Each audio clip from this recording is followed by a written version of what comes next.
Okay, so today I'm going to talk to you about, what do we do when we're working with overthinkers? And many clients survive by becoming highly analytical, psychologically aware, and organized around explanation. Thinking became safer than feeling. But once we begin to recognize this, the important question is, what actually helps? How do we work with adults and children and young people who stay in their head, who struggle to access embodied experience, who become rigid or perfectionistic, who analyze rather than process, or who remain slightly outside of the emotional experience during EMDR? And this blog pulls together practical ideas from EMDR, from somatic approaches, attachment-informed work, and trauma therapy. And not every idea is going to fit every client, because the key is always attunement, pacing, and flexibility. So let's first reframe the problem. One of the most important shifts is moving away from the client is avoiding towards the nervous system has learned that cognition creates safety.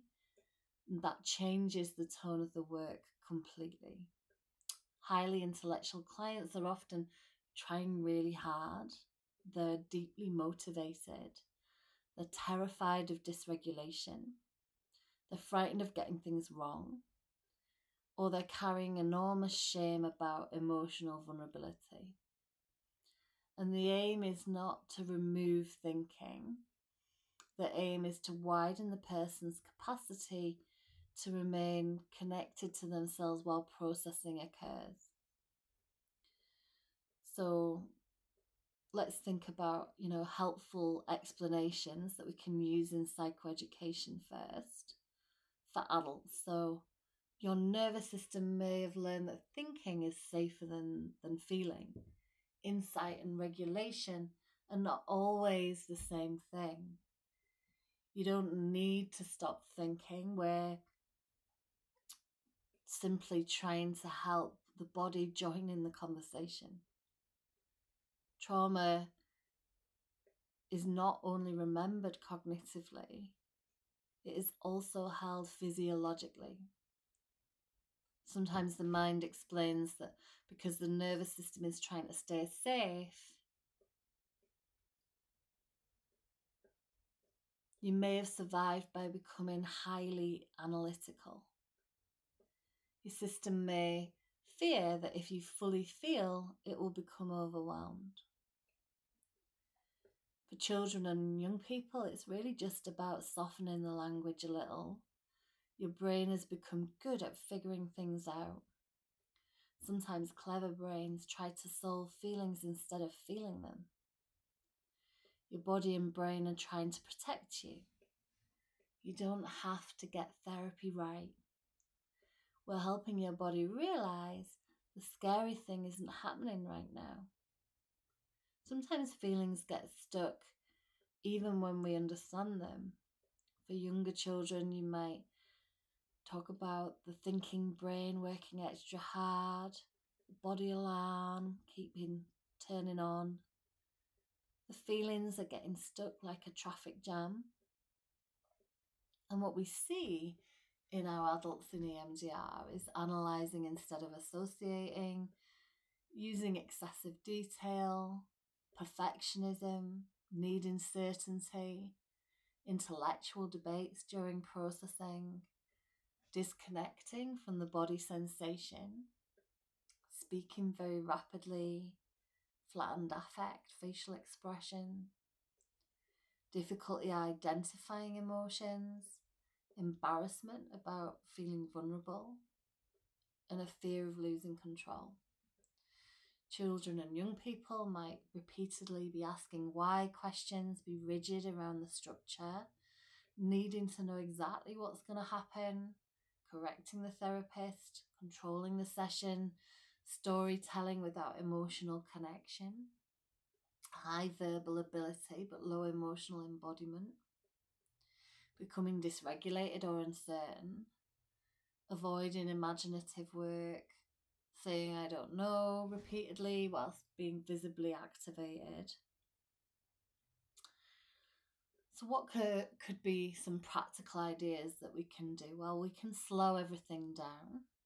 So over intellectualizing often speeds up the system into cognition, and slowing things down can help the nervous system remain connected, and that might include shorter sets of bilateral stimulation, longer pauses, slower BLS, more orienting, grounding between sets, increased therapist silence, or tracking tiny shifts. Sometimes less processing creates more processing. We can move from why to what. So instead of why do you think that happened, try what do you notice right now? What happens inside when I say that or when you say that?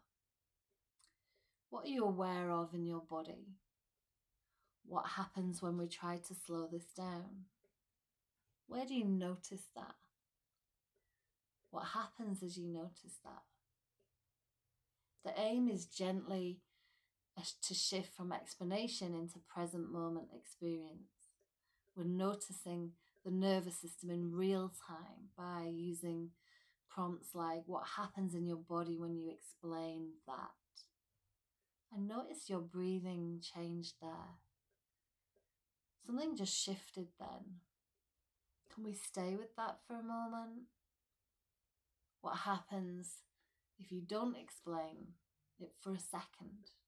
Often the body has already begun responding before the mind notices. We can use curiosity rather than challenge. So highly intellectual clients have often felt shamed by previous experiences of being too much, too analytical, too defended, too difficult. Gentle curiosity is usually far more regulating than confrontation. So what about some cognitive interweave ideas then for adults when they're stuck in explanation? Do you need to understand this fully for processing to happen? What would happen if we let your body respond before the mind explains? Can both things be true, that you understand it and that your body still reacts? What if your nervous system believe is happening right now? How does this feeling feel? If your body could speak instead of explain, what might it say? For perfectionism, what happens if there's no right way to do EMDR? Who taught you that you had to get this right? What feels risky about not being in control? What happens if we let this be messy?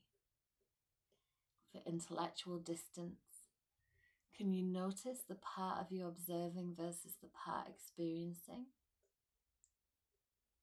What happens if we move slightly closer to the experience?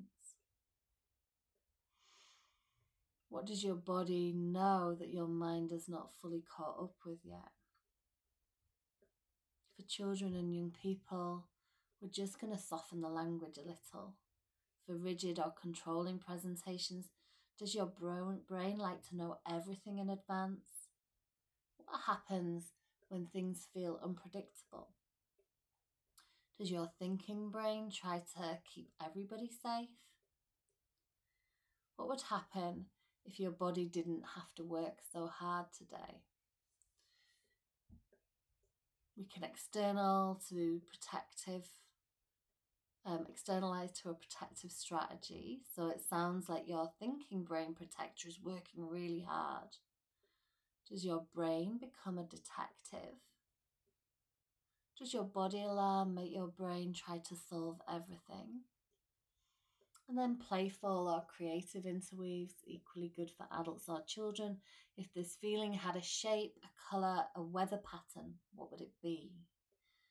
If your body could draw this feeling, what would it look like? What would your younger self need right now? What would help if your body knew it was safe now? And then somatic and embodied ideas. So for both adults and young people, orienting to the room, noticing the feet on the floor, movement before processing, stretching, breath awareness, using imagery sparingly, sensory grounding, drawing sensations. Hand buzzes instead of eye movements can be really helpful. Pendulation, titration, so gradually extending the time that we're connecting with something difficult. Working with impulses, allowing pauses, tracking autonomic shifts. Sometimes movement accesses what cognition can't. For me, the important reminder is that over-intellectualizing is often protective. If we try to dismantle cognition too quickly, the client might dissociate, shut down, become overwhelmed, or lose trust in the process. The work is not to stop thinking. The work is, can thinking and feeling begin to exist together safely? Many clients who struggle with over-intellectualizing are the same clients who spent years trying desperately to heal. They're often thoughtful, insightful, conscientious, and highly self-aware. Their nervous system has simply learned that explanation was safer than an embodied experience. Sometimes the deepest work in EMDR is not helping someone understand more. Sometimes it's helping them discover that they can remain connected to themselves without the need to explain everything first. Hope that was useful. Comment underneath.